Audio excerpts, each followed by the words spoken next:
Chers amis, bonjour ou bonsoir, en fonction de l'heure à laquelle vous nous regardez. Merci d'être avec nous sur ABC Talk TV. Nous y sommes. Voici enfin ce studio dont on parle beaucoup. Voici enfin le cadre dans lequel nous allons évoluer dans les prochains jours et les prochaines semaines avec ceux et celles que l'on estime être des personnalités inspirantes qui vont se succéder sur ces canapés. Alors, le cadre du studio, vous allez le découvrir au fur et à mesure de cette émission. Et merci de votre patience. Voilà quelques semaines maintenant que nous n'étions plus à l'antenne pour les préparatifs, pour l'organisation. Donc tout cela n'a pas été simple. Mais en tout cas, nous y sommes. Merci de nous être fidèles et de nous soutenir, bien entendu. Alors, le premier qui accepte de s'installer sur ces canapés est un auteur best-seller. C'est aussi un conférencier, un éveilleur de conscience.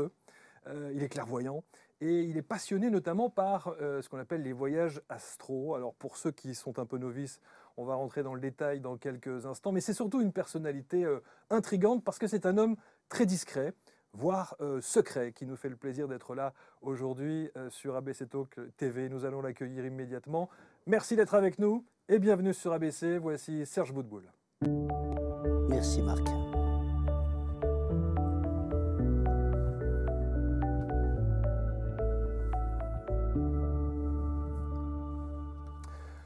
Voilà, juste le temps de remettre un petit peu mes fiches en ordre. Alors, il y aura peut-être quelques balbutiements, il y aura peut-être des mouvements de caméra, il y aura peut-être des petites choses comme ça inexactes. Merci de votre indulgence, c'est une première émission et évidemment, il est possible qu'il y ait deux, trois petits couacs, mais enfin bon, c'est pas très grave. Serge Boutboul, bonjour. Bonjour Marc, merci de me recevoir. On est bien ici? C'est magique. C'est vrai? Ah, je trouve ça très accueillant, Si vous saviez, chaleureux. quand on a préparé ce studio, d'abord on a mis beaucoup de temps à le préparer, c'est ce que j'expliquais tout à l'heure. Et si vous saviez que la priorité absolue, c'est le confort et le côté un peu cosy que l'on peut proposer à nos invités. Totalement. Non mais c'est le cas parce qu'il y a un relief, et je suis très attiré par tous les livres là. Je ne sais pas ce qui se passe, mais j'ai du mal à regarder autour. Les livres m'attirent énormément. Et les vôtres sont, oui, sont là, là ils sont et là. là. Oui, j'ai aperçu. Et en vous avez haut aussi. remarqué Oui, quand oui. même. Hein. Aussi, oui, oui. Merci beaucoup Serge Boutboul, vous êtes le premier à vous installer. Mais sur le ces fauteuil est très bien. Bon, le fauteuil est bien, c'est une très bonne chose. Voilà. Auteur best-seller, Je n'abîmerai pas les ressorts, promis. Conférencier, clairvoyant. Alors, vous savez que avant toute chose, avant de démarrer, avant de vous présenter, avant de faire cette discussion dans cette émission, j'ai été un petit peu embêté parce que je me demandais, lorsque les gens ne vous connaissent pas et qu'ils vous croisent peut-être dans la rue ou éventuellement lorsque vous faites des dîners comme ça, qu'est-ce que vous leur dites? Qui êtes-vous? Qu'est-ce que vous mettez sur profession 2 points? Qu'est-ce que vous remplissez? Alors, je mets formateur parce que j'apprends à chacune des personnes que chacun d'entre nous possède des facultés qui ne sont pas des dons, qui sont des facultés psychiques et spirituelles. Et le fait d'être avant tout dans notre essentiel, c'est-à-dire nous sommes un esprit qui habitons un corps, et bien ces facultés sont les facultés de l'esprit que nous sommes réellement. Oui, mais ça, c'est pas le titre que vous mettez sur votre carte de visite. Non, non, non. Alors pour ma carte de visite, je dirais que je suis quelqu'un d'ordinaire. Quelqu'un d'ordinaire qui a eu la chance d'avoir un professeur magique qui m'a permis de m'éveiller. Et même si je bouillonnais avant de connaître ce professeur magique qui s'appelle Raymond Réan, eh bien, je suis devenu éveilleur à mon tour. Il m'a demandé plusieurs fois de reprendre la suite. Et ça a été une joie immense déjà parce que je ne pensais qu'à ça. Voilà, je ne pensais qu'à ça. Et ça a répondu à toutes mes attentes. Vous êtes extraordinaire, Serge, parce que vous ne répondez pas à ma question. Ah mince. Votre question. Mince. C'est vraiment. J'ai du mal à parler de moi parce que je suis. Mais c'est ça Marc, que je veux. Mais c'est ça que je veux. Je suis quelqu'un de, je dirais, bon, pour moi, comme les autres, quoi. Je ne suis pas plus que. Voilà, il suffirait que. Même mes élèves maintenant font ce que je fais. Raymond Réan disait ce que je fais, les autres peuvent le faire. Et c'est exactement ça. C'est-à-dire qu'on est des canaux qui sont. Voilà, mais je ne suis pas plus que ça. Donc, voilà, bon, je veux bien répondre à la question, mais alors, elle n'est pas très, très passionnante. Donc, quand on dit de vous que vous êtes quelqu'un d'extrêmement discret, voire secret, d'abord, c'est une vérité, c'est une volonté, c'est une stratégie? Alors, ce n'est pas une stratégie parce que je ne le fais pas exprès voilà, mais je le fais surtout d'abord, je l'ai toujours fait pour protéger les miens déjà, pour ne pas bousculer aussi parce que parfois quand on est dans une famille, tout le monde n'est pas forcément ouvert, parfois les gens ont leurs limitations ou leur manque de connaissances, méconnaissances, et donc pour moi il faut être prudent, il faut aller lentement mais sûrement, il ne faut pas aller trop vite. Je vois beaucoup de gens qui par rapport à leur famille, par rapport à leur entourage, qui ont été trop rapidement. Et leurs propres enfants ne croient plus du tout dans ce qu'ils disent parce qu'ils sont partis dans tous les sens possibles, une explosion, une dispersion. Et je crois que ce n'est pas cela la construction intérieure. Bon, Il faut faire les choses avec prudence, bienveillance, avec discernement, avec avec discernement. bienveillance, etc. Ça veut dire que vous avez des gens dans vos ateliers, dans vos conférences, qui viennent vous voir et qui tout de suite vous disent moi je veux exercer, je veux pratiquer, je veux mettre en application tout ce que vous allez m'apprendre. Alors il y en a même qui, dès qu'ils sortent d'un stage débutant, se mettent thérapeutes. On dit tu peux pas attendre une douzaine de minutes, je veux dire aussi vite que ça, tu vas faire du dégât, quoi. Tu vas Bon, faire vous êtes vraiment un du homme dégât. secret, vous êtes un homme discret, timide. Non, non, non. J'ai pas de problème de timidité. J'ai pas de problématique par rapport à ça. Pour moi, nous sommes tous les mêmes. Je veux dire que la personne soit un président de la République ou voilà, c'est un être humain. Et parfois, parmi mes élèves, j'ai des élèves qui disent je suis docteur avant de dire leur nom. Et j'ai envie de leur dire mais t'as pas un prénom avant de. Alors la fonction est devenue tellement grande en toi que tu ne vois plus ton prénom. Tu as perdu ton prénom et ton être. Et pour moi, l'être qui est à l'intérieur est essentiel. Et donc, on est tous vraiment égaux. C'est ça qui est important. Alors, je sais que vous n'aimez pas parler de votre passé, je sais que vous n'aimez pas revenir sur ce qui s'est passé avant, mais juste cet enfant, le petit Serge, est-ce que c'est aussi le petit Serge secret, discret, avec peut-être parfois un degré de timidité, d'introspection, quelqu'un qui n'a pas nécessairement beaucoup d'amis ou qui en cherche? Qui étiez-vous lorsque vous étiez le môme Serge? Alors, disons que mes parents ont été un petit peu particuliers, je dirais. Et le petit Serge n'a pas eu beaucoup de place. Voilà, je ne peux pas trop en dire, à part que bon, chacun fait ce qu'il peut, chacun aime à la mesure de ce qu'il peut aimer, selon sa vision des choses, respect. Hein. Et donc, voilà. Mais disons qu'à ce moment-là, le petit Serge, ben, c'est un enfant comme les autres, il n'avait pas d'amis, parce que ben, s'il avait des amis, les parents pouvaient ne pas comprendre ou juger ou quoi. Donc, voilà. Vous en avez souffert? Non, je l'ai accepté. Je l'ai accepté, mais c'est pas très facile pour un enfant de compter le nombre d'années avant de partir. Est-ce que c'est ce qui a dicté aujourd'hui ce que vous êtes? Aussi, oui, oui, c'est vrai, c'est vrai. Parce que j'étais très, très dans l'attente. Et aujourd'hui, bon, j'ai mon enfant intérieur qui bouillonne d'envie de jouer, quoi, parce qu'il n'a pas, il a pas joué, il n'a pas eu d'enfance, il n'a pas eu d'adolescence. Et maintenant, ben, il bouillonne dans ce que je fais, à travers les facultés, à travers le fait d'ouvrir et d'éveiller les élèves, c'est une joie immense pour moi. Eh oui, Et évidemment. donc mon enfant, il bouillonne, il a envie de jouer, quoi. Alors, cet enfant, justement, vous avez vu sur la table en face de vous, Oui, on a mis des petites friandises. c'est vrai.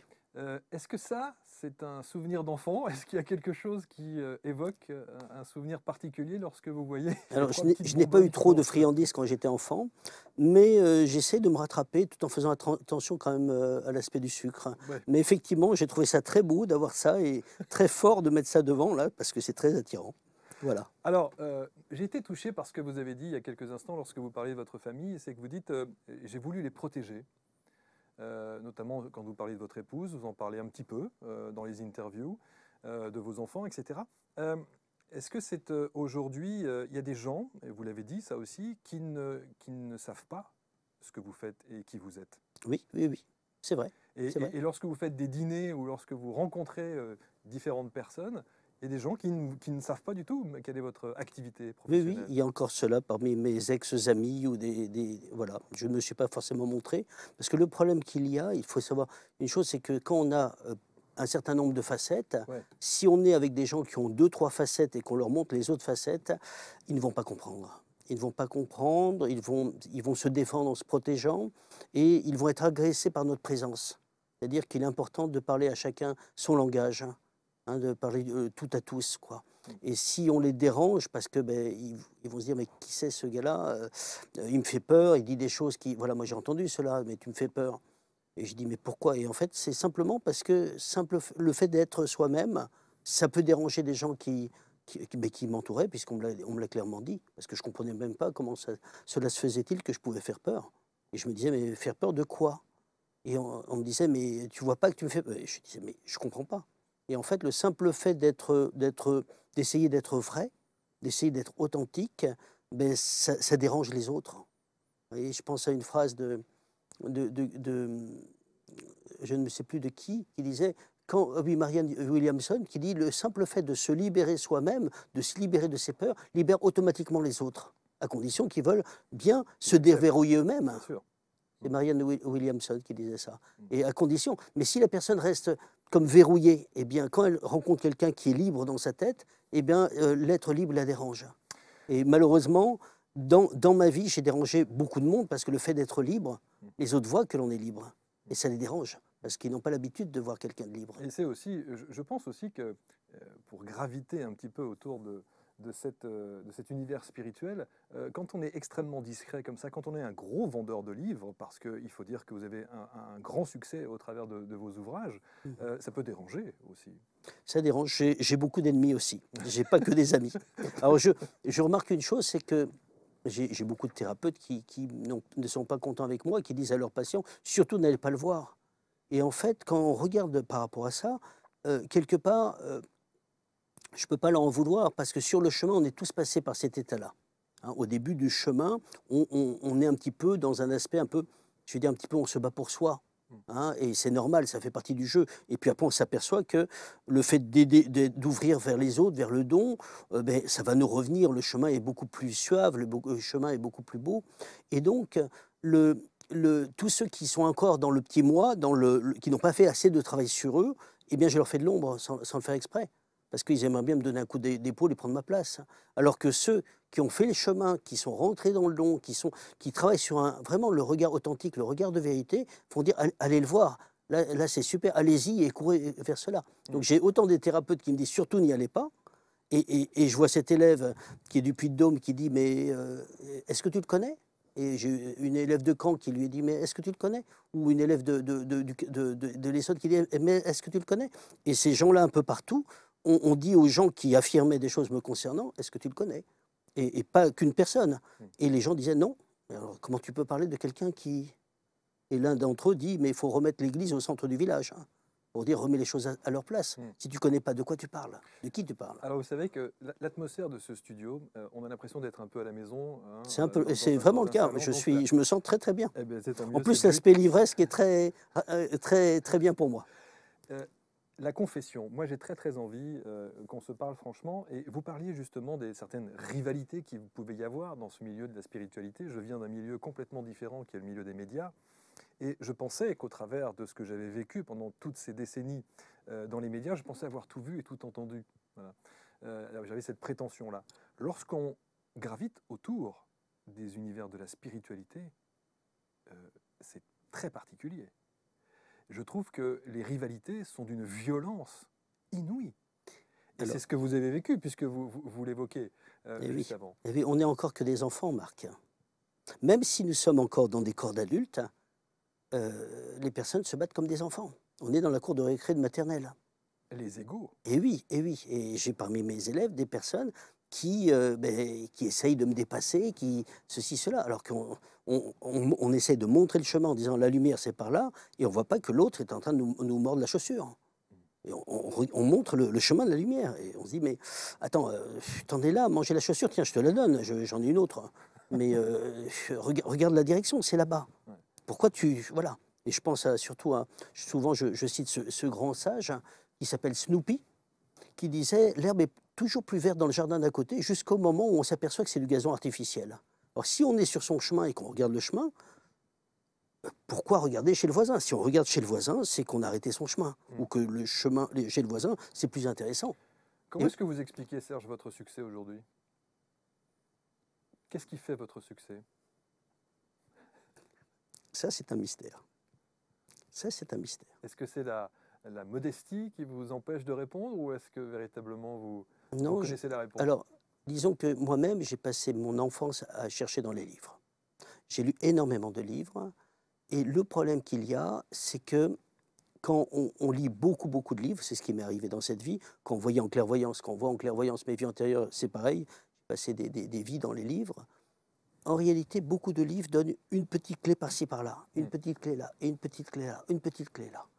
Et on est dans une période où la montée vibratoire est immense. Il est essentiel de s'éveiller maintenant. Il est essentiel que l'on puisse donner à chacun d'entre nous toutes les clés d'éveil. Aujourd'hui, cette montée vibratoire fait qu'à droite, à gauche, il y a des gens qui s'éveillent, qui disent «Oh, mais c'est vrai, je reconnais ça. Oh, je viens de vivre cela. J'ai vécu une NDE, j'ai vécu cela. J'ai eu un contact télépathique. J'ai pensé, on m'a appelé. J'ai eu un rêve prémonitoire, Oui, c'est ça arrivé, s'ouvre. etc.» Partout, ça s'ouvre, partout. Mm. Quand j'étais enfant, quand j'avais à peu près, à peu près 14 ans, et même un petit peu avant, j'ai cherché cela. Ça n'existait pas. J'avais comme ami un, un libraire au niveau ésotérisme, et on n'avait que des livres théoriques. Il n'y avait pas de pratique, parce que personne ne pratiquait. On parlait de clairvoyants ou quoi, mais c'était comme l'Arlésienne. On en parlait, mais on ne les voyait pas. On voyait aucun clairvoyant. Et donc, quand j'ai appris que Raymond Réan existait, la seule chose que je pensais, c'est le rejoindre.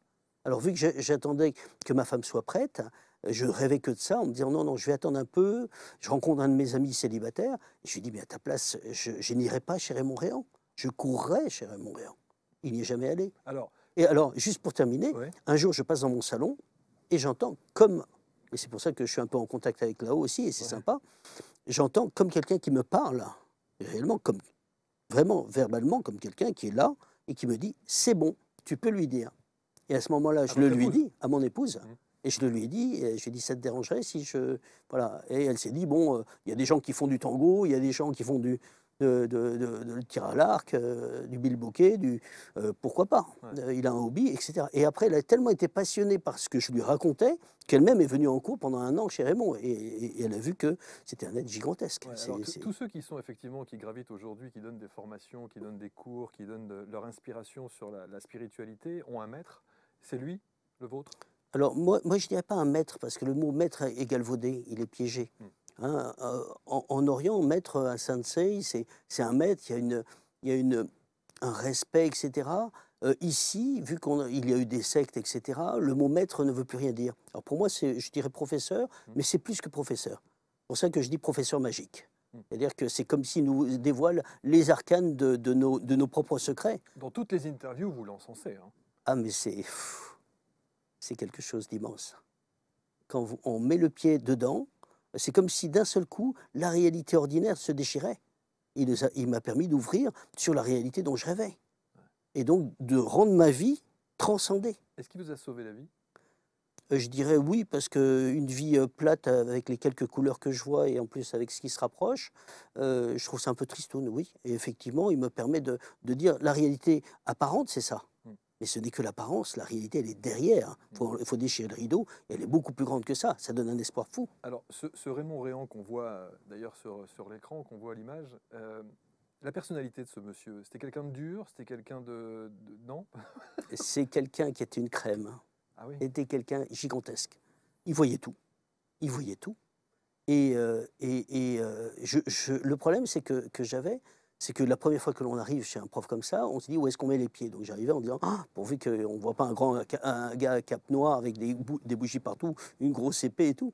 Et l'année d'après, j'arrive et je dis Raymond, tu vois, j'ai les boules, les vacances sont finies. Mais ça fait 3 nuits que je ne dors plus. Je suis tellement excité pour le cours qui arrive que j'en dors plus depuis 3 nuits.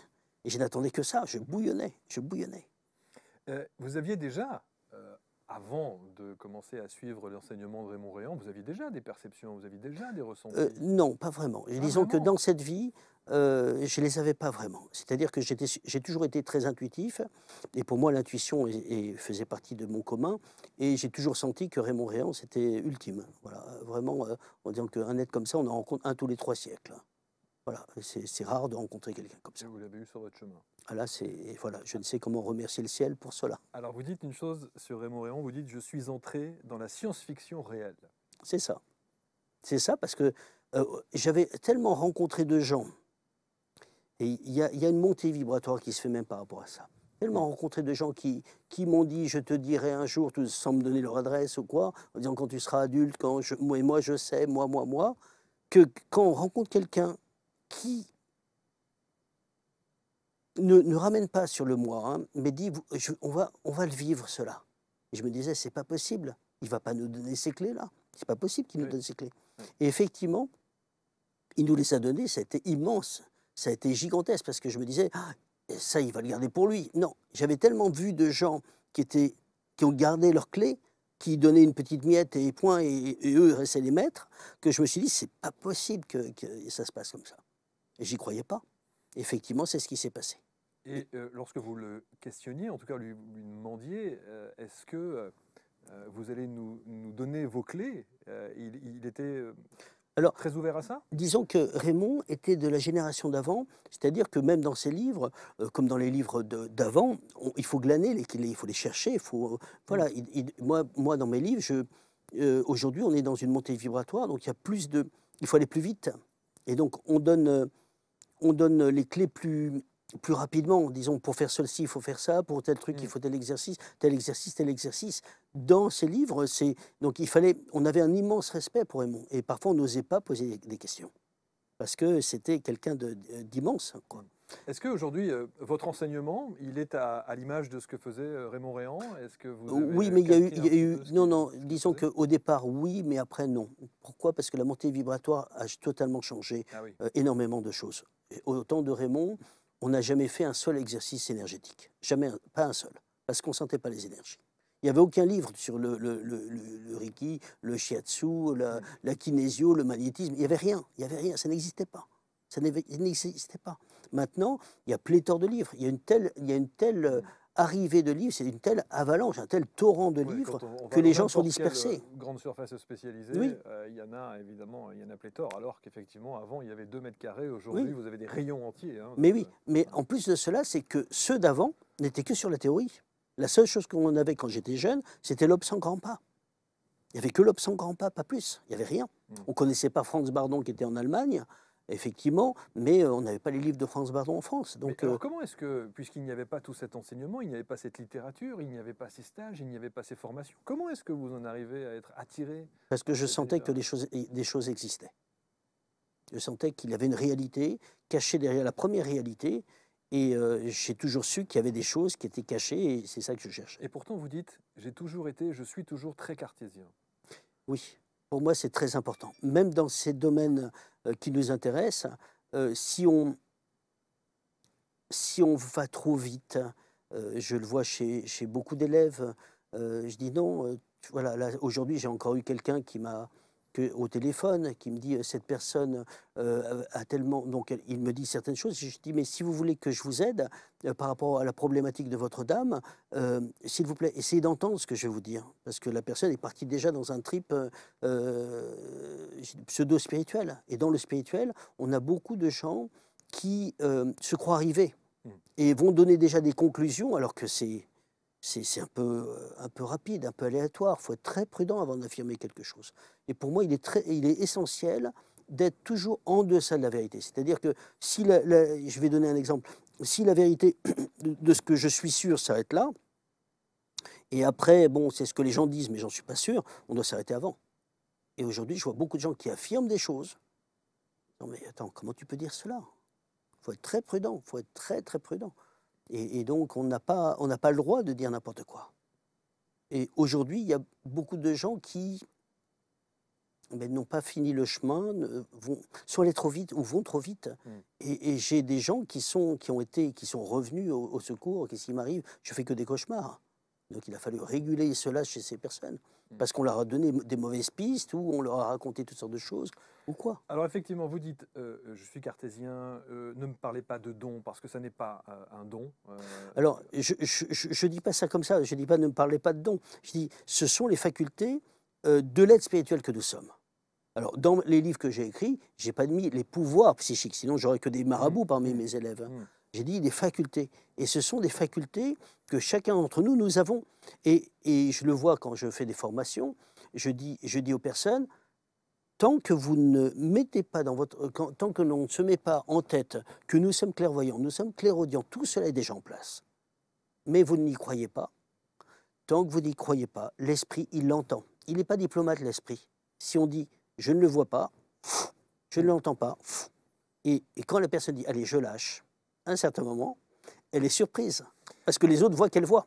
C'est une notion qui me... Moi, je suis fasciné par ce que vous dites. Hein. C'est une notion. Mais c'est la réalité. C'est une notion qui me dépasse. C'est la réalité, parce que comment je le vois sur des centaines d'élèves.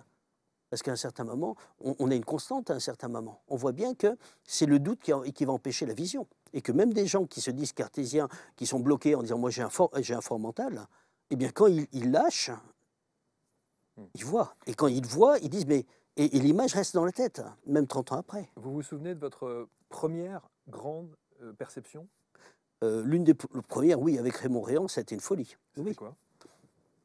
Alors déjà, c'était la sortie astrale. En plus, à ma droite, j'avais un journaliste qui s'appelle Jérôme Bourgine, qui a écrit Le Voyage astral, édition du Rocher, et qui disait « je vais sortir mon livre que quand je sortirai ». Et en fait, lui n'est pas sorti, ou plutôt il est clairaudient, mais il n'a pas vu. Et un jour, Raymond nous dit, ce jour-là, hein, donc voilà, ben, nous allons sortir de notre corps. Et c'est une sortie spéciale parce qu'on peut sortir assis. Et là, tout le monde était là, et moi-même, je dis oh, et tout le monde était scotché, on était en disant, on transpirait, en disant, mais voilà. Et on ferme les yeux, et 2 secondes après, comme l'histoire de Matrix, on le voit quand Neo, le personnage principal, est connecté, il se retrouve dans le monde blanc. Et il fait ça, et c'est ce qui m'est arrivé. C'est-à-dire que 2 secondes après, je me retrouve en haut de la Tour Eiffel. Il y a la Tour Eiffel, voilà, la tête de la Tour Eiffel avec l'antenne. Le sommet de la Tour Eiffel. Au sommet de la Tour Eiffel, et on tournait comme ça.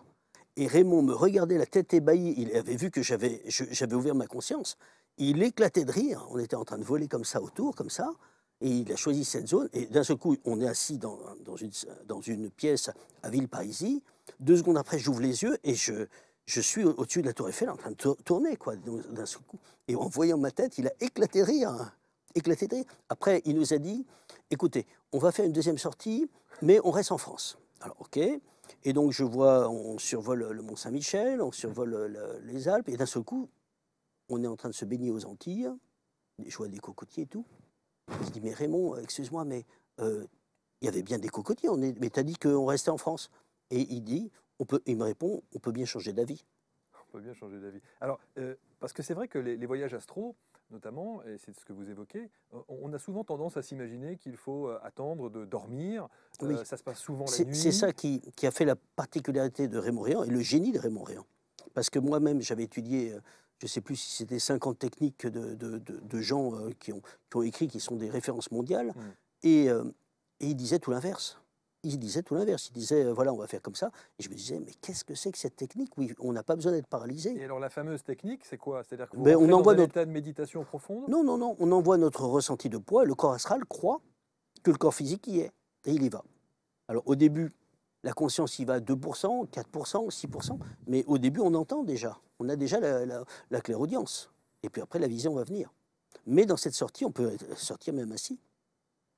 Moi-même, je le fais avec les élèves en disant, ben, je prends une élève sensitive et j'envoie mon corps astral s'asseoir sur ses genoux. Mais je ne prends pas quelqu'un qui ne sent rien. Je vais prendre quelqu'un qui est sensitif. Et malheureusement, une fois, je l'ai fait exprès de tomber du plafond, et il y en a une qui a eu mal. J'ai dit, oh, je ne savais pas que j'allais lui faire mal. Réel. Ce que je suis en train de dire, c'est réel. Les exercices sont pratiques. Alors, les exercices, c'est pas ce que nous faisons, ce n'est pas que la sortie hors du corps. C'est la clairvoyance, la clairaudience, la prémonition, la télépathie, l'intuition, etc. C'est l'ensemble. Mais quand on ouvre tout cela, on ouvre l'être spirituel que nous sommes. On peut être tout à la fois, ou on peut ressentir certaines choses pour être plus focalisé sur, notamment pour vous, les voyages astro? Alors, moi je travaille sur tout, en fait. Hein, et j'apprends aux élèves d'être tout. Alors, justement, c'est ce qui s'est passé lors d'une conférence. Et il y a une dame qui me dit, mais monsieur Boutboul, vous êtes quoi, en fait? Vous êtes radiesthésiste, vous êtes magnétiseur, vous êtes médium, vous êtes clairvoyant, vous êtes… Et donc, je me tourne vers les élèves qui sont là, et je leur demande, mais en fait, je suis quoi? Alors, ils se mettent à rire, et je me retourne vers la dame, en fait, en disant, mais je suis tout. Et c'est comme si, madame, je vous dis, mais est-ce que vous voyez? Vous allez me dire, oui, j'ai des yeux. Est-ce que vous entendez? J'ai des oreilles. Est-ce que vous sentez? Oui, j'ai un nez. Est-ce que vous pouvez goûter des choses? Oui, j'ai un palais, voilà. Oui, mais au travers de vos élèves… Et donc, ce que je veux simplement préciser, pardonne-moi, c'est juste de dire que tout cela fait partie du même panel. Quand on a éveillé l'être spirituel que nous sommes, après, c'est à nous de nous orienter. Certains vont vers la communication animale, d'autres la médiumnité, d'autres vers la clairvoyance, d'autres vers les défunts, d'autres vers la guérison. C'est quand on a ouvert ce que nous sommes. Après, c'est une question d'orientation. Mais c'est un peu dommage de dire, eh ben, je vais travailler que la vue. Parce qu'on est holistique, on est tout ça. Et tous ceux qui sont encore en train de penser comme cela, même au niveau médical, font une erreur. C'est comme la personne qui veut travailler. Aujourd'hui, au niveau médical, sans parler je ne suis pas du tout médecin, mais j'ai entendu des gens qui avaient des problèmes de dents, mais ça venait des vertèbres. Si la personne est dentiste et au niveau dentiste ne se cantonne qu'à cette partie-là, et ne voit pas qu'il y a d'autres possibilités, une partie des diagnostics vont partir sur le côté. Est-ce que, Serge Boutboul, vous prenez du plaisir à faire justement ces voyages? Je m'éclate. Oui, effectivement. Parce que vu que c'est notre réalité, on n'a pas besoin d'attendre la mort pour ouvrir. Dans les traditions, on nous fait comprendre qu'après la mort, ça va être immense. Non, non, non, non. C'est pas parce qu'on est habillé d'un corps que tout cela n'est pas là. À nous de prendre conscience que c'est déjà là, que c'est pas parce qu'on a un corps de chair qu'une enveloppe qui est là, que ce n'est pas à portée de main, c'est à portée de main de tout le monde. Et c'est dommage, pour moi, d'attendre la mort pour ouvrir tout cela. De toute façon, ça sera ouvert d'office à la mort. Mais on passe à un niveau de mission spirituelle qui est inégalé. Parce que, au lieu d'aider, comme dans la vie normale, une quarantaine de personnes, tous ceux qui nous entourent, on peut travailler à distance, on peut travailler en guérison, demander des énergies, ouvrir en clairvoyance, guider les autres à travers les guides, etc. On peut être en lien avec les mondes. Et là, on n'est plus du tout sur la même petite vie basique à 3 couleurs. Lorsqu'on décide de travailler avec vous, de suivre votre formation, ça dure combien de temps? Disons qu'il y a des stages de 3 jours. Donc on le met plutôt par mail, on ne le met pas sur Internet, parce que on ne les met pas sur le site, parce qu'on veut trier les personnes.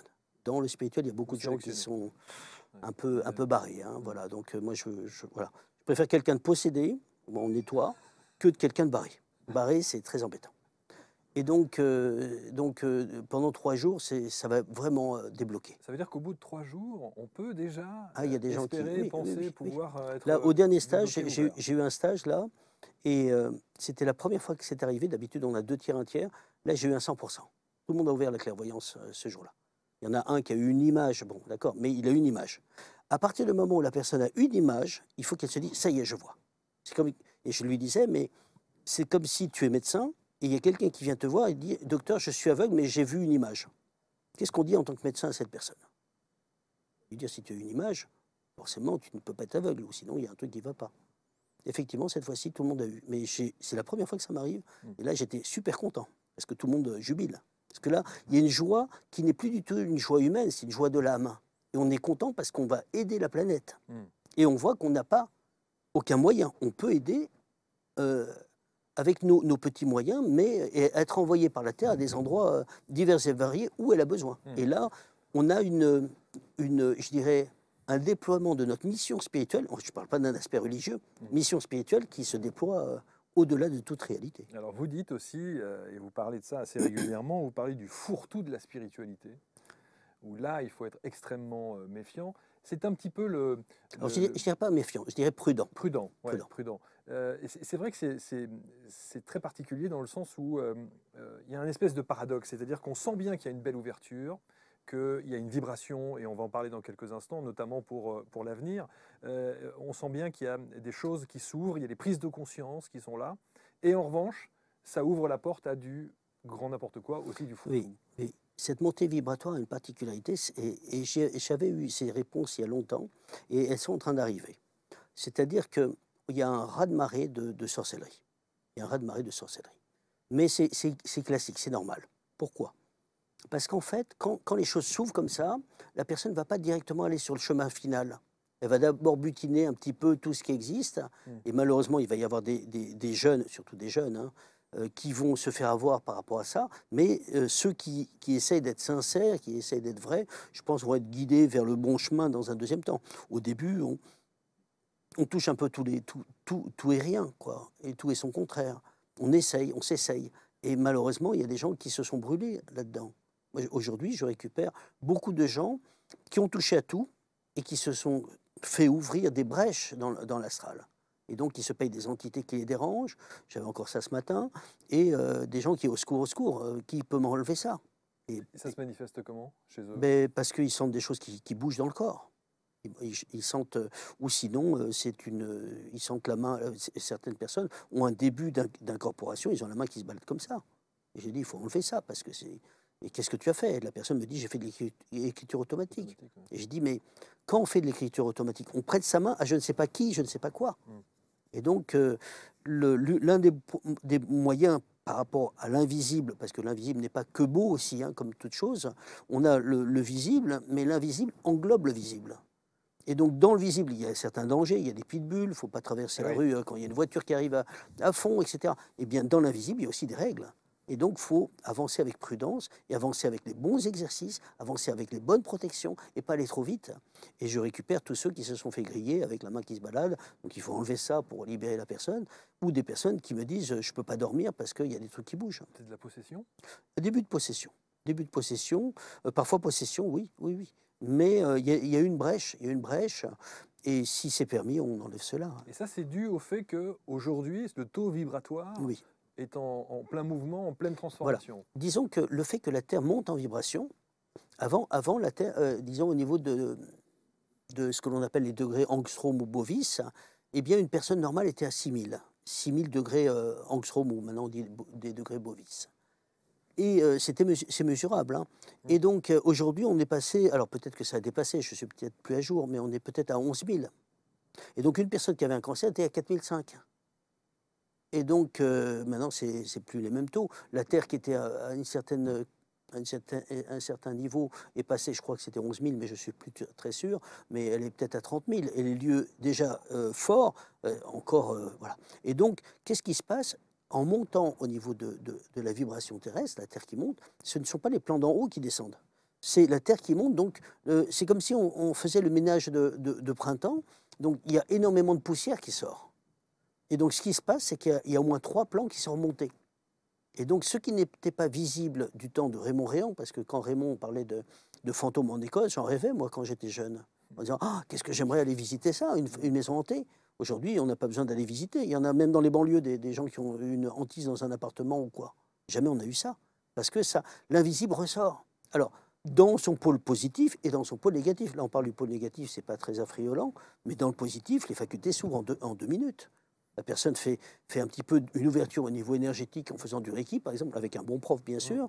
Et là, pouf, elle a plus d'énergie, hop, ça s'ouvre. Mais c'est bien, ça. Ah, c'est immense, c'est immense. Mais en attendant, le pôle négatif fait qu'on sent aussi ses présences. D'où la nécessité d'être bien accompagné. Et de se nettoyer, d'apprendre à se nettoyer. Et de se nettoyer. Et qu'est-ce qu'on fait? Eh bien, on apprend à ajouter à notre nettoyage physique un nettoyage psychique et subtil. Et puisqu'on monte en vibration, maintenant apparaissent des nouveaux noms qui n'existaient pas avant.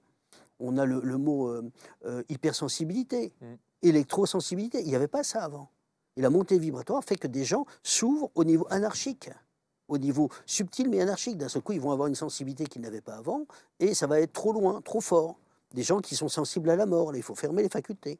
Des gens qui devinent la mort. C'est ce qui explique aujourd'hui, j'allais presque dire, les difficultés que l'on vit aujourd'hui, de cette période si compliquée. Je dirais qu'aujourd'hui, on est en train de mettre les compteurs à jour quelque part. Et il y a un nettoyage au niveau intérieur, au niveau extérieur, au niveau de tout, au niveau sociétal et tout, qui est en train de se faire. Et là, aujourd'hui, on est tous devant notre karma. Et on est tous en train comme si on est en train de passer à la lessiveuse, mais au moment de l'essorage. Donc là, ça... Et là, si tu vois, Marc, des gens qui sont bien et qui n'ont aucun problème, il faut que tu me donnes l'adresse, que j'habite juste à côté. Hein, c'est important, parce que voilà, si ce n'est pas des problèmes de santé, c'est des problèmes d'argent. Si ce n'est pas des problèmes d'argent, c'est familial. Si ce n'est pas ça, c'est professionnel. Mais tout le monde croule sous des... Avant, on avait... Ceci dit, les gens, les détracteurs vont vous dire, mais ça, de tout temps, vous avez soit les problèmes d'argent, soit les problèmes de famille, soit les problèmes de couple. Mais on avait un problème, je dirais, tous les 2-3 mois. Maintenant, on a un truc qui nous arrive tous les 10 jours. Et je parle pas de moi, je parle de ce que je vois. Moi, j'ai des secours qui viennent de tous les côtés. Ceci dit, vous avez quand même des phrases parfois qui sont dures. Vous dites, on est en train de vivre l'effondrement de toutes nos valeurs. Comment dire autrement, Marc? Comment le dire autrement? Est-ce qu'au niveau, on va dire, au niveau éducation, est-ce qu'on est sur une réussite? Au niveau de la police, on est sur une réussite avec les policiers qui se pendent dans leur commissariat? Est-ce qu'au niveau justice, on est sur une réussite? Les policiers sont démotivés parce qu'ils attrapent quelqu'un, il est relâché, machin, hop, oh ben le pauvre, ben oui, et on le relâche. Parce que, bon, et partout, l'aspect financier, Même le ministre des Finances allemand disait il faut arrêter, tout cela va s'effondrer, on est sur une bulle qui va exploser. Énormément de gens disent il faut arrêter ce système qui est juste aléatoire. On voit actuellement avec cette histoire de ce qui s'est passé avec l'histoire du Covid. Jamais, jamais, au grand jamais, des familles ont été divisées à ce point-là. Là maintenant, on a mis les uns contre les autres dans les mêmes familles. Il y a des familles qui ont explosé, des frères et des sœurs qui se reverront plus jamais, parce qu'on les a mis les uns contre les autres. Parce qu'on a mis... alors, c'est pas forcément fait volontairement, mais de la façon dont ça a été fait, beaucoup de gens souffrent de ce qui vient de se passer. Oui, effectivement, ça fait, au niveau émotionnel, énormément de problématiques chez beaucoup. Est-ce que c'est une leçon? Je dirais pas une leçon, je dirais une épreuve. Une épreuve. Là, je vois pas trop une leçon là-dedans. Là, on a quand même le sentiment d'être, on a un peu la tête dans le guidon, là, quand même, parce qu'effectivement, et tout ce que vous soulevez... Oui, toutes ces et attention, le fait que tout cela est en train de bouger dans tous les sens fait que les gens sont de plus en plus dans la peur. Et donc, le monde devient de plus en plus énergivore. Sauf que quand vous dites on est en train de vivre l'effondrement de toutes nos valeurs, ça fait peur. Oui, oui, parce que pourquoi? Parce que quand les gens sont avec le petit train, etc., eh bien là, on est en train de... Il y en a qui font bouger les choses de telle manière qu'ils sont en train de dire on ne vivra plus les choses comme avant. C'est ça qui fait peur, c'est pas moi qui le dis, ils le disent même au niveau politique. On n'aura plus jamais la même vie qu'avant. C'est ce qu'on entend tout le temps à la télé. Le problème, c'est que moi, personnellement, même le travail journalistique où des gens répètent un certain nombre de morts, j'ai jamais vu ça chez les journalistes. Et c'est pas du journalisme, c'est quoi? C'est de l'audimat. Et on donne des leçons. Et on donne des leçons, et on va dire, regardez, et on va appuyer, et on se dit, mais c'est pas juste, parce que quand quelqu'un, quelle que soit la façon de penser, je veux pas rentrer dans un débat, parce que c'est pas le débat, et c'est pas du tout ça. Mais ce qu'il faut, c'est revenir au niveau du cœur, revenir à notre essentiel. Ici, on n'est que de passage. Alors qu'il y ait des choses qui troublent, qu'il y ait des choses qui se passent, je dirais un petit peu, quand il y a une cause, on fait manifester parfois, on ne fait pas manifester alors qu'on devrait manifester. Je donne un exemple, si notre banque s'effondre, on a en 2016, je crois que c'était en 2016, est sorti un petit truc discret, mais réel, en disant si la banque s'effondre, elle peut enlever tout votre argent et laisser 70 000 € sur votre compte ou 100 000 €. Et personne n'a manifesté. Parce que ça semblait normal qu'une pauvre banque, où ils ont toujours pris... voilà. Pour quelqu'un qui est dans la spiritualité, Serge, il faut manifester, c'est l'effondrement. Non, non, je n'ai pas dit qu'il fallait manifester, parce qu'il faut faire attention de ne pas perdre sa vibration. Si on manifeste et qu'on ne perd pas notre vibration, c'est bien. C'est-à-dire que si on rentre dans une colère, là, on va perdre notre vibration élevée. Et là, c'est embêtant. Parce que là, on est en train de monter, tout le monde, il y a une montée vibratoire qui se fait. Il ne faut pas perdre sa vibration, pas maintenant. Mais elle est bonne, cette montée vibratoire. Elle est excellente, oui. Justement, elle est excellente. Mais si on rentre dans une colère, parce qu'il y a des injustices, parce qu'il y a des gens qui se font traiter de ci, de ça, de ci, de ça, on se dit, bon, c'est pas juste, il ne faut pas rentrer dans la colère. Hein, parce que sinon, on va sortir du spirituel. Moi, j'ai déjà des élèves, on me l'a dit, c'est fini, la personne ne veut plus entendre parler parce que c'est tellement injuste. Ça ne veut pas dire que manifester, c'est juste ou pas juste. C'est pas ça que je suis en train de dire. Mais on peut manifester, mais il ne faut pas se perdre. Si on rentre dans une colère et qu'on n'arrive pas à se départir de la colère, le spirituel, on va marcher dessus. Ça, c'est embêtant. Manifester, c'est montrer son mécontentement. Oui. Donc parfois rentrer dans une certaine colère. Oui. Guidé par des peurs. Oui. Et le problème, c'est que le chemin est un chemin du cœur. On est dans une période qui est particulière. Aujourd'hui, je dirais un petit peu, on est dans la période des faux prophètes. Pourquoi? Parce qu'on voit énormément de gens partout, et effectivement, je ne suis pas le seul à l'avoir dit, c'est pas moi qui avais utilisé ces mots-là. Et donc, on voit énormément de gens qui ont fait une petite initiation, ça y est, ils sont chamans, ils font une initiation, ils sont déjà maîtres Reiki, ils sont maîtres, et maître, ça flatte l'ego, c'est terrible le mot maître. Hein. Et donc, c'est pour cela que le mot maître, pour moi, je ne l'ai pas bien utilisé, alors. Non, mais c'est pas... Non, c'est un détail. Mais je veux dire par là que beaucoup de gens se voient arriver. Il ne faut pas aller trop vite dans le spirituel. Il ne faut pas être sage trop tôt. Hein, c'est important parce qu'on a beaucoup de gens qui veulent donner des conseils à beaucoup de gens. Et parfois, je dirais un petit peu la phrase christique, où le Christ dit « Un aveugle conduirait-il un autre aveugle? Ou ne tomberaient-ils pas tous deux dans une fosse ?» Effectivement, on a des gens qui guident les autres et qui sont perdus. Et qui sont perdus. Ils sont perdus.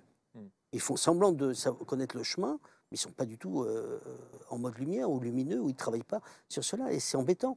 Et personnellement, il est essentiel pour moi qu'on pense d'abord aux élèves, avant le business, avant ceci, avant cela. Il faut d'abord les élèves. Est-ce que l'élève s'ouvre? Et je vois dans les stages, il y a des gens qui eux-mêmes se sabordent. C'est-à-dire qu'ils ont tellement été contents d'un stage qu'ils veulent revenir immédiatement. On dit non, stop, stop. Le spirituel, c'est pas tu viens d'avoir ton déjeuner, tu vas pas tout de suite passer au dîner. Sinon, tu vas faire une indigestion, ça va même pas être bon pour toi. Et là, ce que tu fais n'est pas bon pour toi. Donc, reviens dans tel nombre de mois.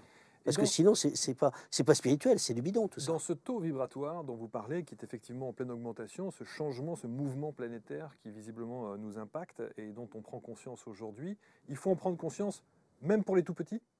C'est immense, c'est immense, c'est immense pour les petits et pour les grands. Il y a des gens qui ouvrent leur clairvoyance partout, mais ces enfants qui arrivent, que j'appelle les enfants lumière, hein, dans l'invisible, ils les appellent les enfants lumière, et qui sont ce que l'on appelle les enfants indigo, cristal, arc-en-ciel stellaire, c'est gigantesque. Ils voient tout, certains voient tout. Et ils sont en train de parler de ce qui est en train d'arriver sur la planète, en disant ne vous en faites pas, c'est un passage. Alors c'est un passage qui ressemble un petit peu à une petite mort avant une résurrection, mais ce qui va être après va être tip-top. Mais bon, c'est un petit peu surprenant pour des esprits cartésiens. Et donc, je suis très prudent sur tout ce qui est affirmé là-dessus. Mais quand nous ouvrons la clairvoyance, quand nous voyons, et que d'autres que l'on ne connaît pas voient les mêmes choses, et qui nous disent ce que nous avons vu, alors qu'ils ne savent pas qu'on l'a vu aussi, on se dit, ah, il y a des choses quand même. Ou que, autre chose, des gens qui disent, on m'a montré ça dans mon rêve. Et c'est la même chose que ce que j'ai demandé à Paris, en disant, regardez ce qui va se passer dans tel nombre d'années. Et alors, bien sûr, ce qui est vu n'est que de l'à peu près. Hein, le futur n'est qu'une possibilité. Hein, c'est de l'hypothétique. Donc il ne faut pas dire c'est comme ça parce qu'on l'a vu, parce que tout peut encore changer. C'est important de bien comprendre cela parce que quand quelqu'un va voir une clairvoyante, la clairvoyante lui dit c'est comme ça. Ça peut être changé. Ça peut être changé. Et moi, j'ai une personne proche où deux voyantes ont dit votre nièce n'aura pas son bac. Hein. Et en fait, elle l'a eu.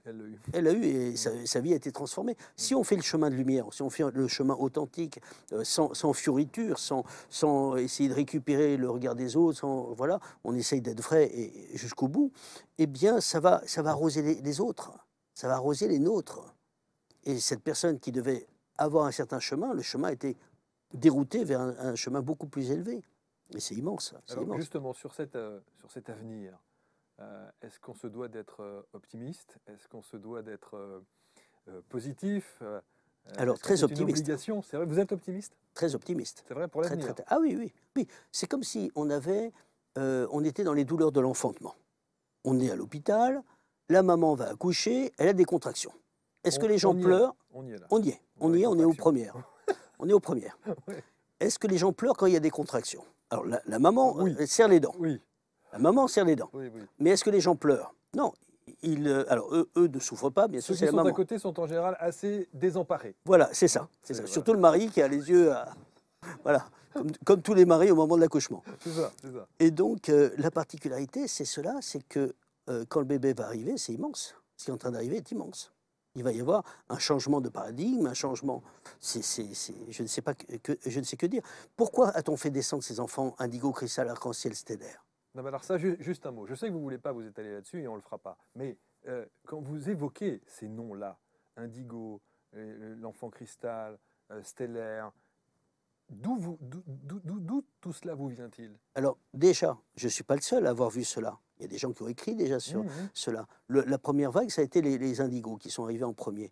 Mais tous les clairvoyants, authentiques, hein, je ne parle pas de gens qui récupèrent les infos par les autres et qui répètent les mêmes choses. Ensuite. Voilà, et qui se les attribuent. Et malheureusement, c'est tout le temps comme ça. Depuis que le monde est monde, c'est comme ça. Mais je parle de vraies personnes, de vrais clairvoyants. Eh bien, moi-même, simplement pour donner un exemple sur l'aspect stellaire, quand je regardais certains élèves, je regardais dans les yeux et je fixais les yeux, d'un coup, waouh, j'étais dans leur monde. Et je voyais les étoiles. Et ça, c'est un enfant? Là, c'est un adulte. Mais c'est un enfant stellaire. Il vient de ces mondes-là. Et là, il y a quelques jours, j'ai vu ça, j'ai fait reprendre contact à une de ces personnes. Mais ces personnes-là, qui viennent de très loin, pour aider la Terre, là, il y a une personne qui s'appelle Dolores Cannon, qui est décédée en 2014, qui a écrit Les 3 vagues de volontaires et la Nouvelle Terre. Eh bien, ces vagues de volontaires ont été appelées de tous les mondes. Tous les mondes ont été... on a demandé à tous les volontaires, ceux qui étaient là pour guider vers la lumière, de venir aider. Et donc, pourquoi? Parce que la Terre est en train d'accoucher quelque chose qui va être superbe. Et ces enfants-là, dont vous parlez, quelles caractéristiques ils ont sur le comportement, sur l'attitude, sur la sensibilité? Alors, ils ont parfois la problématique de l'hyperactivité. C'est pour ça qu'on voit les fameux DTH, je ne sais plus comment. Oui, c'est ça, les hauts potentiels. Oui, les hauts potentiels. Et oui. ils ont une problématique. Imaginons simplement, Marc, que tu sois un de ces enfants. Et tu es en université, tu es au niveau universitaire, et on te met en classe de 6e. Est-ce que tu ne bourrais pas sur ta chaise? Tu n'es pas en train de bouillir et en train de dire, bon, ça va, on va aller un peu plus vite quand même. Et certains, ils ont cette problématique.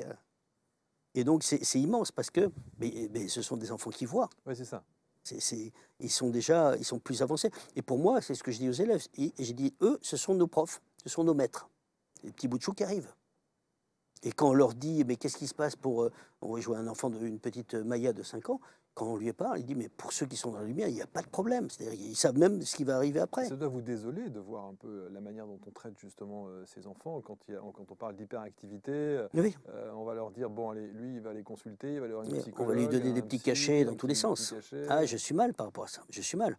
Parce que beaucoup d'enfants disent à leurs parents ce qu'ils voient et ce qu'ils entendent. Et si les parents ne sont pas ouverts, c'est très embêtant.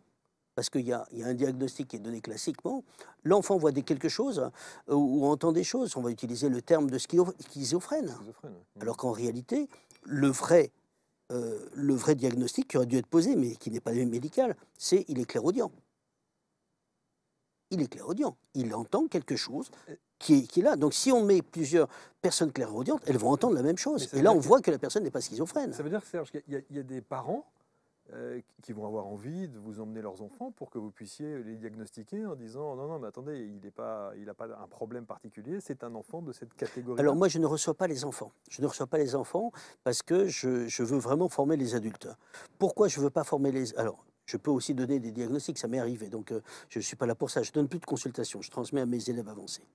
Mais il faut savoir une chose, c'est que quand les personnes, je dirais, pourquoi il ne faut pas éveiller un enfant trop tôt, donc il peut s'éveiller à travers mes livres, oui, mais pas venir faire des exercices trop tôt, pas venir en stage trop tôt, pas avant 18 ans. Pourquoi? Parce que s'il est en train de faire sa formation au niveau scolaire et qu'il voit l'ouverture des facultés, il va dire, moi je préfère ça.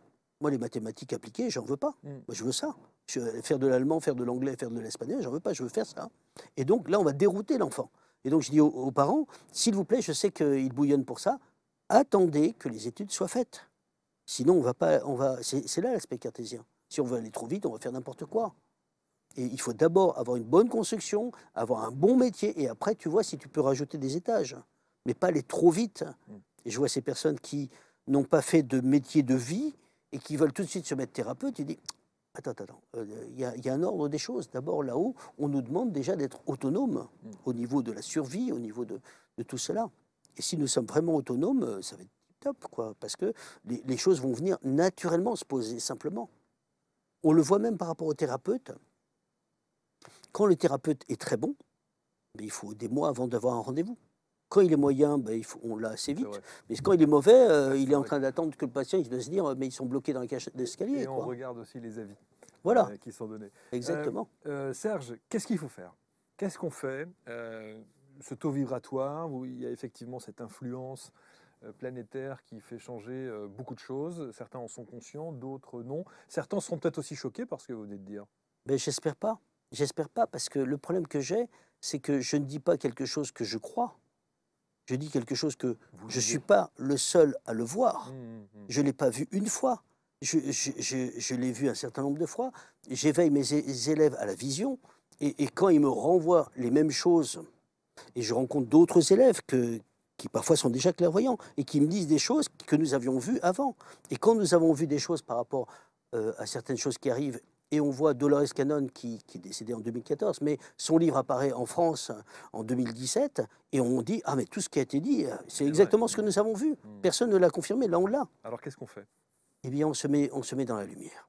La lumière, c'est le cœur, la lumière, c'est l'amour, et il faut pardonner, il faut rentrer dans... Il faut lâcher le mental. Le mental amène vers la peur, et sort du chemin. Il faut rentrer dans une authenticité.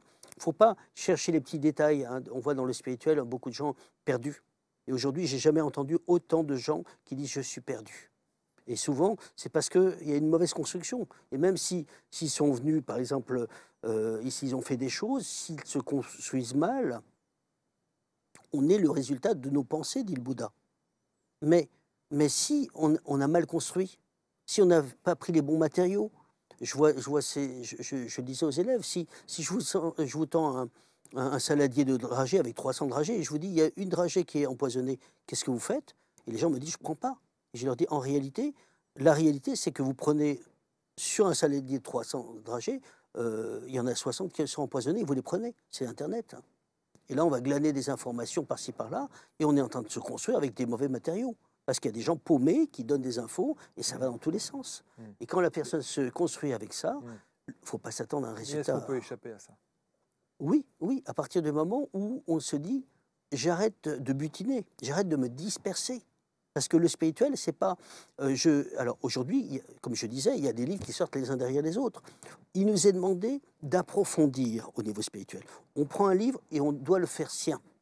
On doit rentrer dans le livre et que le livre devienne nous. Et après, on peut même changer des paramètres du livre. Hein, en disant, l'auteur a fait cela comme ça, maintenant, moi, je veux vivre l'exercice comme ça, et je vais... Mais à partir du moment où on ouvre ses facultés. Et là, on peut changer des choses, améliorer des choses. Mais là aussi, vous pouvez avoir des livres qui ne vous correspondent pas, vous pouvez avoir des livres qui ne sont pas bons. Ah, mais totalement. Mais si nous sommes dans un chemin authentique, on n'est pas seul. Il nous guide, il nous protège.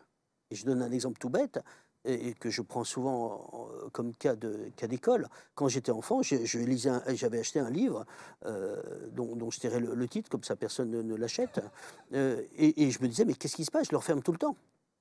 Et à chaque fois, je le refermais. Je me disais, mais qu'est-ce qui se passe? Et à la fin, je m'en suis débarrassé, parce qu'un livre que l'on ne peut pas ouvrir, c'est même pas ça. C'est comme si mes mains le refermaient.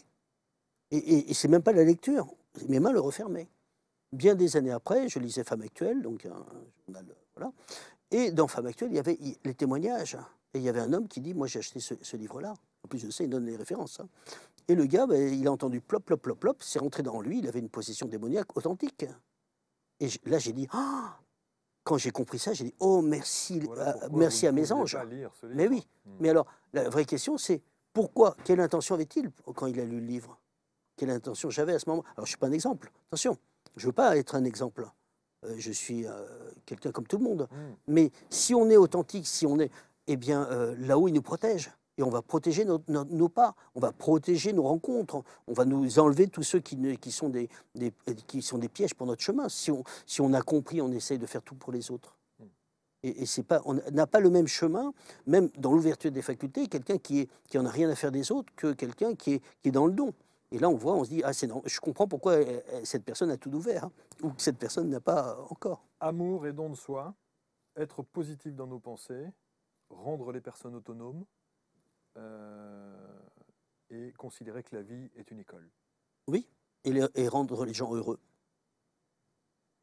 C'est Diderot qui dit ça, hein. Il n'y a pas de plus grand bonheur que de rendre les autres heureux. Vous pensez que c'est ce que vous faites? J'espère. On vous le rend comme ça? Pas toujours, mais j'espère. Pas toujours. Pas toujours. Ah non, il y a des gens qui m'ont dit, Serge, je ne t'aurais pas connu, je me serais suicidé. Ah oui. Oui. Mais voilà, je ne peux pas empêcher que... Le problème, c'est que là au-dessus dit quelque chose qui est très vrai. Il dit, dites la vérité et vous vous ferez haïr. Et il rajoute aussi à un autre moment, une autre phrase, il dit, dites la vérité, mais dites-le de manière suave. Et parfois, je dis des choses, je suis très embêté. Je suis très embêté parce que beaucoup de gens, parmi les thérapeutes, les guides, les machins, etc., tout ce qu'on veut, sont gentils. Mais c'est facile d'être gentil. C'est facile de dire, oh, qu'est-ce que t'es beau, mais on va faire tomber la personne dans son orgueil. Moi, si on est là pour les guider sur le chemin, on ne va pas forcément dire des choses super. Et parfois, je m'en veux parce que je dis, mince. Ouais. Je dis là-haut, s'il vous plaît, là, c'est pas très sympa, mais je suis obligé de le dire.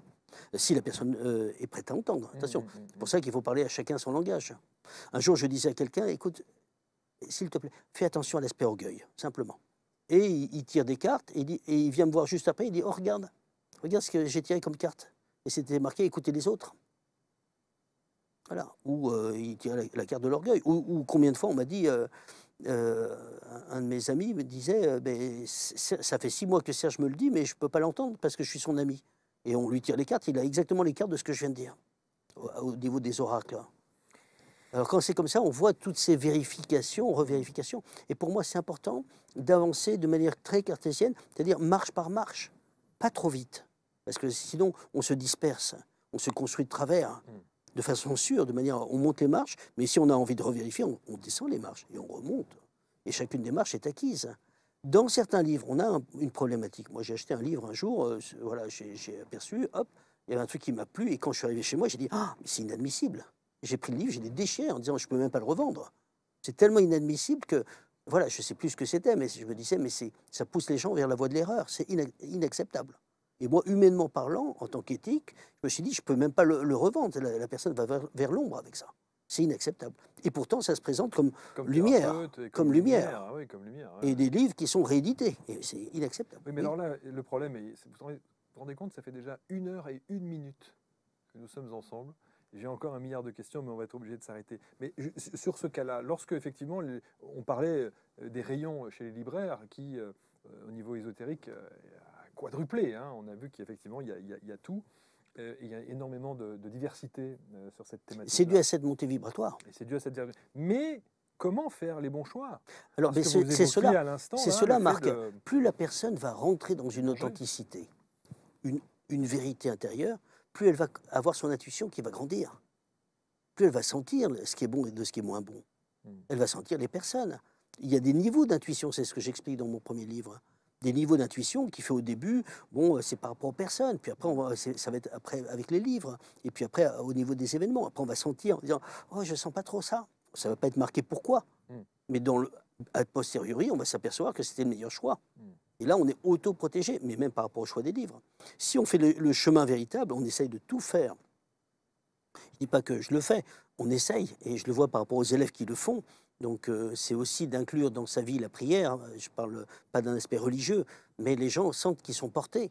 Et même dans ces temps un petit peu particuliers, on passe à... C'est comme si on flottait entre les gouttes, quoi, quelque part. Et c'est immense, c'est immense. Et donc, être authentique va permettre d'éviter... on va sentir ce qui est faux. On va sentir quand il y a une déviance. On va dire, il y a un truc que je ne sens pas. Et ça se travaille. Je dirais que ça peut se faire en allant vers le cœur. Quand la personne va vers son authenticité et va vers son essentiel, eh bien, il va y avoir un déchirement de la réalité où la personne va dire je ne vois plus les choses pareilles. J'ai eu des gens comme ça qui m'ont dit, à un certain moment, après avoir fait un certain nombre d'exercices et d'avoir fait vraiment le travail, les personnes disaient oh, je vois plus. Et les gens sentent malheureusement que la réalité n'est pas celle qu'ils croyaient. Ils voyaient des personnes qui étaient des amis et ce n'étaient pas vraiment des amis, mais ils le sentaient vraiment. Donc il valait mieux le repérer avant que beaucoup plus tard. Alors, pour terminer, Serge, j'ai mis sur cet écran 8 mots. Et j'aimerais que vous puissiez, en une phrase, me dire ce que vous inspire chacun de ces mots, en une phrase. Le premier, c'est espace.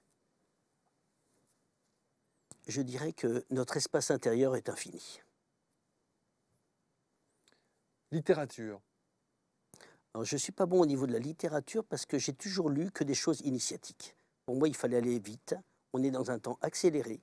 Il n'y a pas de temps à perdre. Et donc, je n'ai jamais trop lu des romans, à part un roman initiatique, c'était des Anonymes, Le Maître Rose-Croix, ou toutes sortes de choses, ou un ou deux, mais pas plus. Parce que voilà, je ne suis pas vraiment littéraire. Je suis devenu littéraire par mes livres, mais je ne suis pas un écrivain, je suis plutôt un orateur.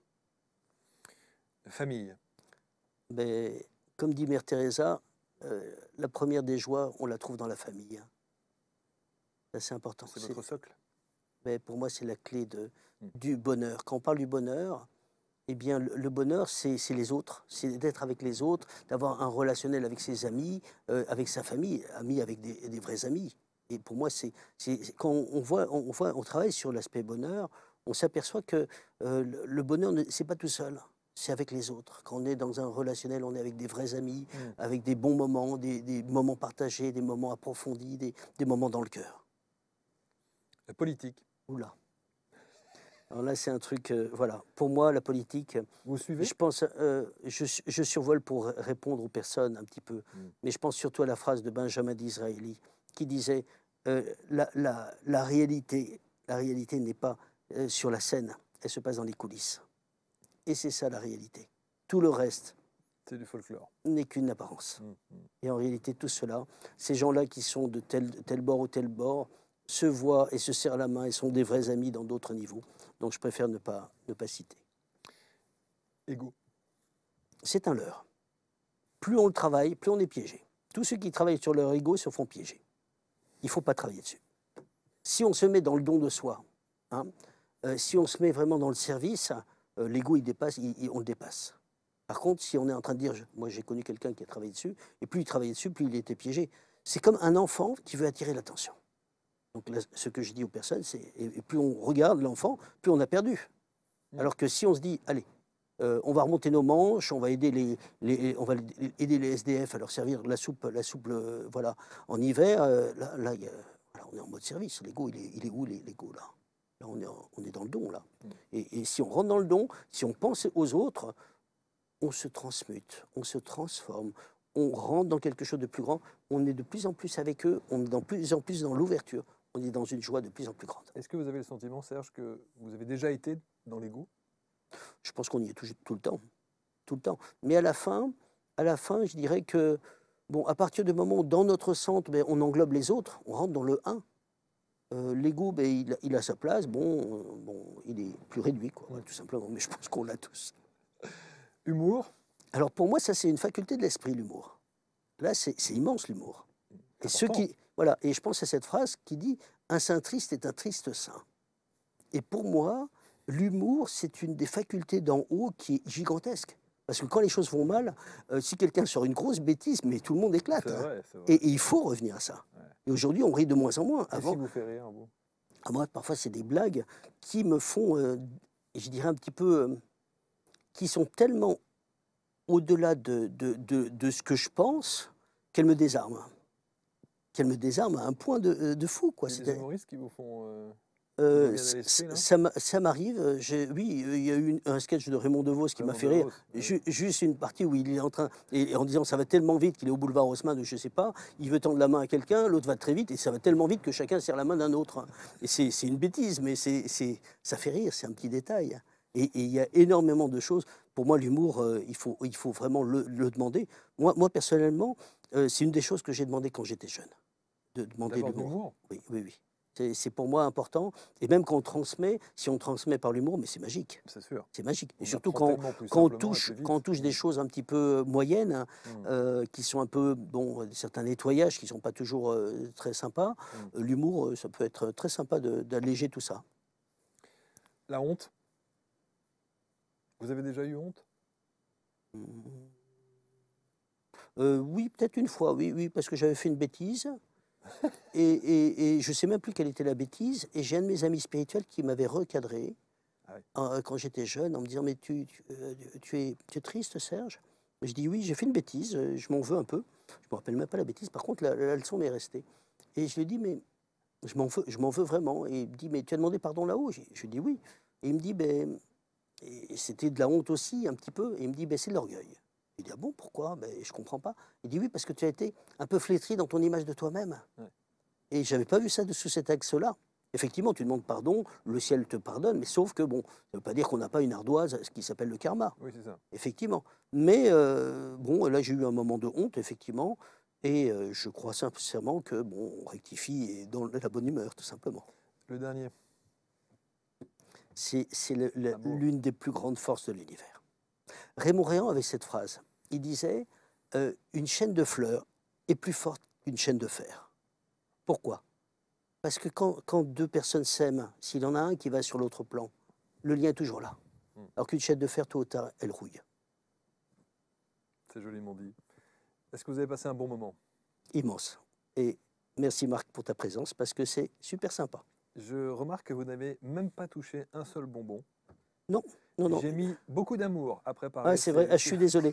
En fait, je suis un peu difficile parce que j'aime bien les manons de chez machin ou les pâtes de fruits au citron. Non, non, c'est pas. Non, non, le garçon est très. Il est un enfant intérieur. Parfois, ça démanie. Il veut des petits trucs particuliers. Alors, je suis désolé. C'est terrible parce que, alors j'essaie parfois d'entrer en contact avec l'entourage Mhm. pour demander à l'entourage quelles sont voilà, les petites choses subtiles qu'aime particulièrement l'invité pour essayer de. Voilà. Mais j'ai pas réussi à avoir votre entourage. Non, non, c'est pas. Bon. Donc il n'y en a aucun des trois qui vous intéresse, j'ai compris, très Non, bien. non, non, Voilà. je vais essayer le jaune quand même en partant. Allez-y, allez-y, servez-vous. Merci. En tout cas, merci à toutes et à tous de nous avoir suivis. J'ai passé un très très bon moment parce que c'est vrai que Serge Boutboul était d'abord peut-être quelqu'un de délicieux. Je trouve votre expertise d'une sagesse assez exemplaire et ce qui explique évidemment qu'aujourd'hui l'ensemble de vos ateliers, de vos conférences, de vos ouvrages, tout affiche complet à chaque fois très longtemps à l'avance, que vous êtes un des plus grands vendeurs de livres sur cette thématique-là et c'est largement mérité. Qu'est-ce qu'on peut vous souhaiter pour la suite, Serge? Et que. Ah, c'est une bonne question. Qu'est-ce qu'on peut Qu'est-ce qui vous souhaiter? manque dans la vie? Mais ce que j'aimerais, c'est réellement qu'il y ait un maximum de gens qui s'éveillent. Voir la joie des élèves qui s'éveillent, c'est une joie de l'âme. Et voir que des gens disent ah, j'ai vu, ah, moi aussi, ou qui reviennent et qu'ils ont entendu leur guide, c'est waouh. Et depuis que je suis rentré dans cela, parce que j'ai vu Raymond le faire, et de donner tout, eh bien, j'ai soif de ça, j'ai soif des âmes. Les âmes, ils ne sont pas pour moi, hein, mais il y a une joie de voir l'autre s'épanouir, une joie de les voir retrouver leur âme d'enfant, et c'est une amitié qui fait que on rentre dans une famille avec un F majuscule. Merci infiniment d'être venu sur ABC. Merci à tous. On se retrouve très vite. J'espère que vous allez pouvoir partager évidemment cette émission. J'espère aussi que vous allez en parler. C'était la première sous ce format et de cette manière-là, dans ce contexte et dans ce cadre, avec ce plateau. Je remercie évidemment Tim qui était à la réalisation aujourd'hui et qui le sera d'ailleurs pour les autres émissions. Et puis j'espère avoir le plaisir de vous retrouver et de lire vos commentaires parce que ça c'est très très important pour qu'on puisse construire les autres émissions, les autres productions à chaque fois. Quand vous envoyez un mail à la production, on vous lit systématiquement www.abctalk.fr. Prenez soin de vous, restez inspirants et à très bientôt. Salut.